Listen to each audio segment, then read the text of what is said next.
aðeins núna meira sýrur og basa. Þetta er annað myndband sýrur og basa.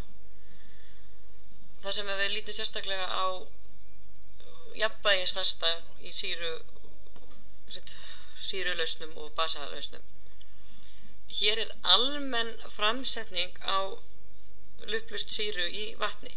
Við táknum sýruna sem HA, þetta svona kemur úr ensku sem A stendur fyrir acid, og setjum sýruna í vatn, þá gefur hún H+ til vassins, það myndast H3O+-jón og tilsvarandi basinn sem er þá A-. Og fyrir þetta má setja upp jafnvægisfasta sem er þá mólstyrkur H3O+, sem er hægra megin, sinnum tilsvarandi basans, deilt með mólstyrk sýrunar. Að vatnið er ekki með í þessu vegna þess að það er vökvi og í jafnvægislíkingum eru bara efni í vatnslausn eða gös. Og af því að þetta gildir þetta almennt fyrir sýrur, þá er þetta sérstaklega merkt gjarnan sem Ka, stundum Ks upp á íslensku, það er það sama, Ka og Ks er það sama, það sér bæði, og má segja að gildir þetta almennt fyrir sýrur. Sýrufasti viðkomandi sýru er styrkur H3O+-jóna sinnum styrkur tilsvarandi basans deilt með styrk sýrunar. Og á alveg sama hátt, þetta aðeins neðar hérna, má setja upp basafasta. Ef við setjum basa í vatn, þá tekur hann til sín H+ frá vatninu, svo vatni breytist í OH-, en basinn verður að BH+, hann er búin að bæta við sig H+. Og þá erum við með basafasta sem er styrkur OH- sinnum styrkur tilsvarandi sýrunar BH+, deilt með mólstyrk basans. Aftur er vatnið ekki með í fastanum.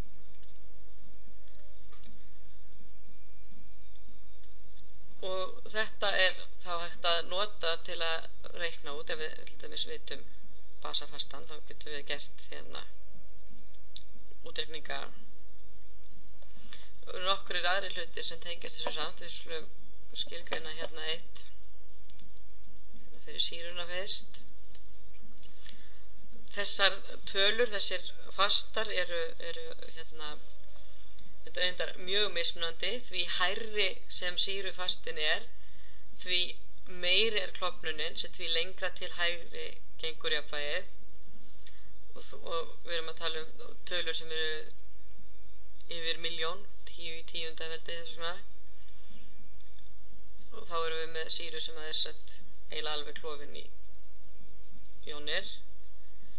Eða við getum verið með mjög lága fasta, 10-5, 10-7, sem þýðir að jafnvægi liggur langt til vinstri.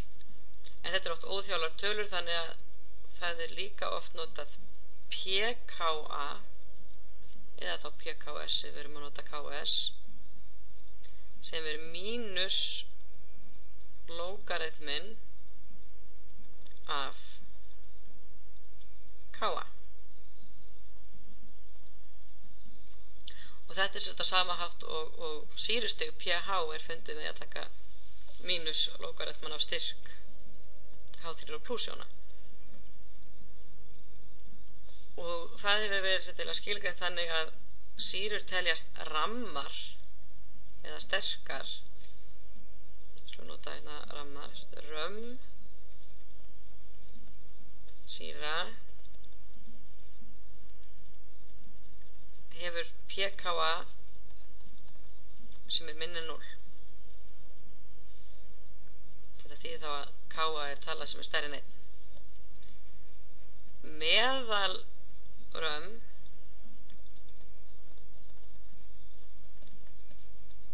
sýra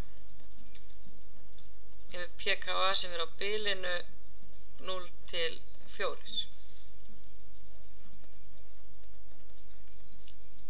Dauf sýra, það er sýra sem hefur þá jafnvægi sem liggur frekar langt til vinstri, hefur pKa á bilinu 4 til 10.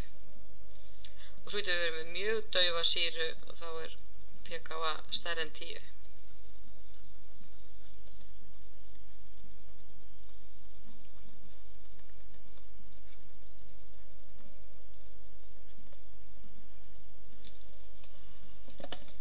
Og svo má setja þetta alveg eins upp fyrir basa.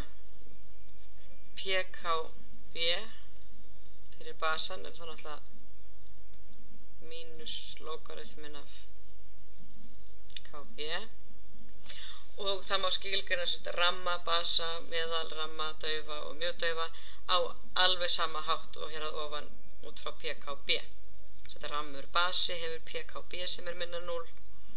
Meðalrammur basi hefur pKb á bilinu 0 til 4 og svo framvegis.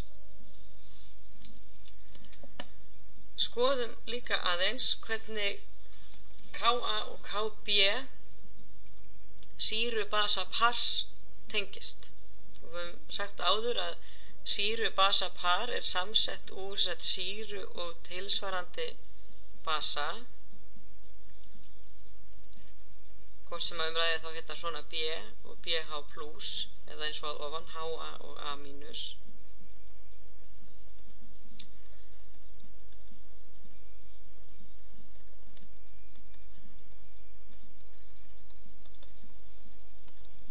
Það má finna útleiðslu á þessu í kennslubókum víða eða á netinu.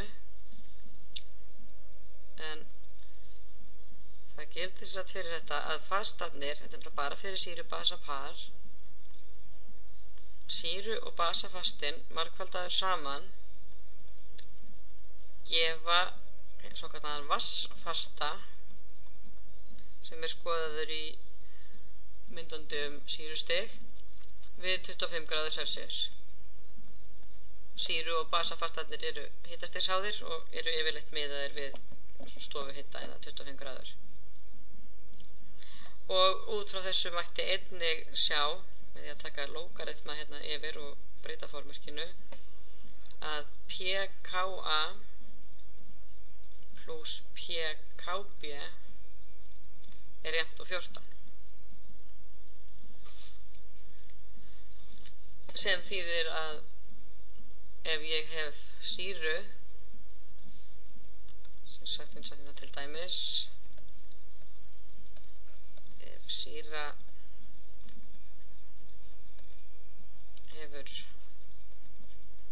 pKa er jafnt á, segjum bara hérna 9,5, þá get ég fundið út hvað pKb fyrir tilsvarandi basa er. Þá er pKb 14 mínus pKa.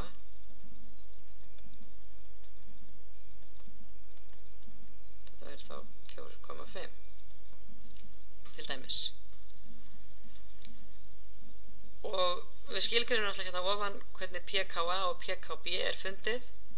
Og stundum getur líka verið gagnlegt að vita í hinn áttina sér ef ég veit pKb eða pKa, hvernig finn ég þá Kb eða Ka? Og sem sagt, hvað skiltir að skrifa það bara hérna við hliðina? Ef við vitum annarkvort af þessu, og ég sem sagt vildi finna Kb þegar ég vissi pKb, þetta er hérna logarithmareglur, þá segi ég 10 í veldinu mínus pKb. Út af mínusnum hér er mínusveldi hér. Og það er alveg sama ef ég vil finna Ka þegar ég veit pKa, þá bara speit ég B hérna í A. Þannig að nú höfum við skilgreint hérna sýrufastan, hérna ofan, basafastan, pKa og pKb, á hvaða bilum fyrir pKa eða pKb sýrur og basar eru römm, meðalrömm, dauf og mjög dauf, og reglur hér tengsl KA og KB eða PKA og PKB fyrir sýru-basa pör.